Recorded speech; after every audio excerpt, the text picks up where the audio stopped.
తెలంగాణ ప్రజలకు 2024వ నూతన సంవత్సరం సందర్భంగా హృదయపూర్వకమైనటువంటి శుభాకాంక్షలు తెలియజేస్తా ఉన్నాను.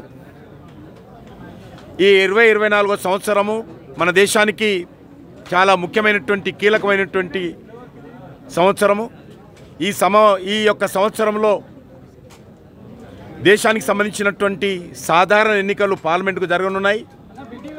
ఎన్నికల్లో మరి నరేంద్ర మోడీ గారి నాయకత్వంలో భారీ మెజార్టీతో మరోసారి హ్యాట్రిక్ సంపాదిస్తూ మరి నరేంద్ర మోడీ గారిని ఆశీర్వదించి మరి భారీ మెజార్టీతో గెలిపించాల్సినటువంటి అవసరం ఉంది. దేశంలో అన్ని రకాలుగా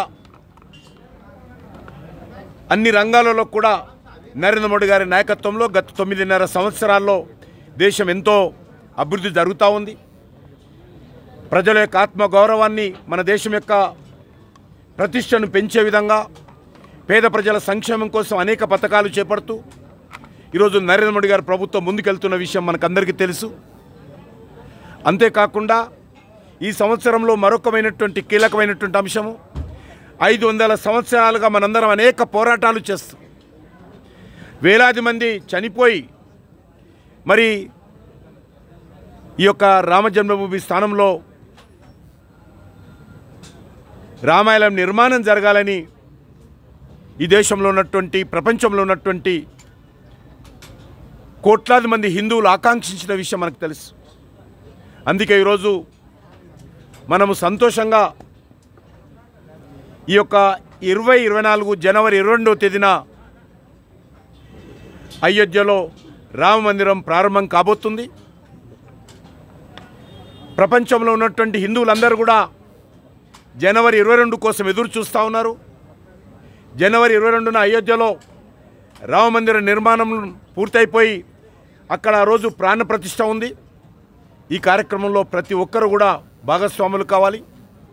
ప్రతి ఇంట్లో కూడా, ప్రతి హిందూ ఇంట్లో కూడా జనవరి 22 ఒక పండుగ వాతావరణంలో, ఒక ఆధ్యాత్మికమైనటువంటి భక్తిపూర్వకమైనటువంటి వాతావరణంలో ఆ యొక్క అయోధ్యలో రామ జన్మభూమి దేవాలయ ప్రారంభోత్సవ కార్యక్రమంలో మరి ఏదైతే జరుగుతూ ఉందో, పూజ జరుగుతూ ఉందో ప్రతి ఇంట్లో, ప్రతి దేవాలయంలో కూడా తిలకించాలి.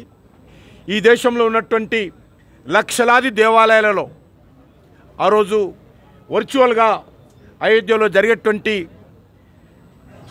శ్రీరాముని యొక్క విగ్రహ ప్రతిష్ఠ కార్యక్రమాన్ని కోట్లాది మంది ప్రజలు వీక్షించనున్నారు.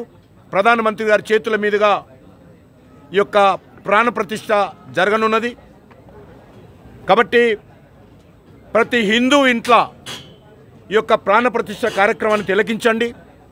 దేవాలయం వద్ద జరిగేటువంటి కార్యక్రమంలో స్వయంగా కుటుంబ సభ్యులతో, బంధుమిత్రులతో పాల్గొనండి.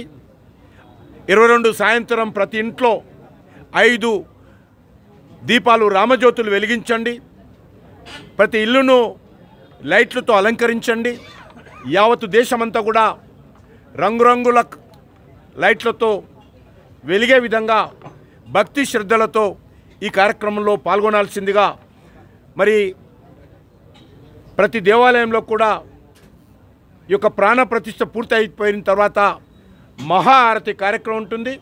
ఈ మహాఆరతిలో కూడా బస్తీలో ఉన్నటువంటి ప్రతి కుటుంబ సభ్యులందరూ కూడా పాల్గొని అక్కడ ప్రసాదం స్వీకరించి శ్రీరాముని కృపకు ప్రాప్తులు కావాల్సిందిగా కోరుతా ఉన్నాను.